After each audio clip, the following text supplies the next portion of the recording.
il est sorti du silence. Dans son ouvrage Comment te dire au revoir à paraître le 12 janvier 2023, Stéphane Tapie a tordu le cou à une rumeur persistante sur son père.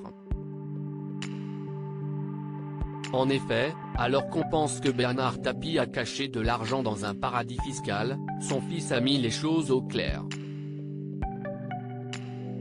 Beaucoup d'ailleurs restent persuadés qu'il a planqué de l'argent dans un paradis fiscal. Je vais les décevoir, il n'a rien planqué du tout. Pour la simple et bonne raison, Tapie était convaincu qu'il allait guérir. Tapie n'était pas dans la transmission, il n'était pas un bâtisseur d'empire comme l'honnêteté Marcel Dassault ou Marcel Boussac a-t-il expliqué, comme le rapporte Gala. Avant de mourir, Bernard Tapie s'était occupé de son héritage. J'ai mis tellement mes gosses que je serais incapable de les déshériter. Nos enfants sont la plus belle chose que la vie nous ait permis d'avoir avec Dominique, avait raconté l'ancien patron de L'Homme au Point. Pourtant, il a aussi laissé à ses héritiers de très nombreuses dettes.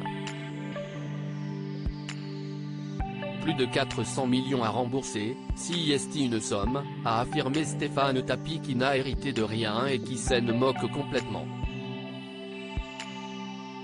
Si est paradoxal d'être héritier et de n'hériter de rien. Je n'ai jamais été attaché aux biens matériels, je ne suis pas intéressé et ça vaut mieux, a conclu le frère aîné de Sophie Tapie. Bernard Tapie, de quoi est-il mort? Pour rappel, Bernard Tapie est mort le 3 octobre 2021 à l'âge de 78 ans. L'homme d'affaires s'est éteint à la suite d'un cancer de l'estomac. Au moment de ses obsèques, son fils Stéphane était sorti du silence pour faire respecter ses dernières volontés. Dans son livre, il est également revenu sur ses derniers instants. On voyait tous qu'il se réveillait de moins en moins, qu'il glissait. Mon père était dans le coma. Il est mort le 3 octobre 2021, au matin, entouré de tous les siens.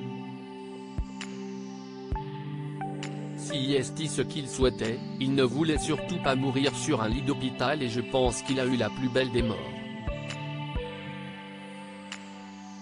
J'ai vu que la vie était partie à son souffle qui s'est arrêté, à son visage qui s'est apaisé. Pour mon père, la mort a été un soulagement, une libération.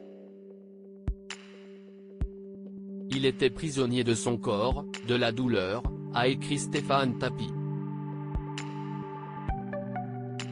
Après sa disparition, de nombreux hommages lui avaient été rendus que ce soit à Paris, ou au stade Vélodrome, où son cercueil avait été salué par la foule.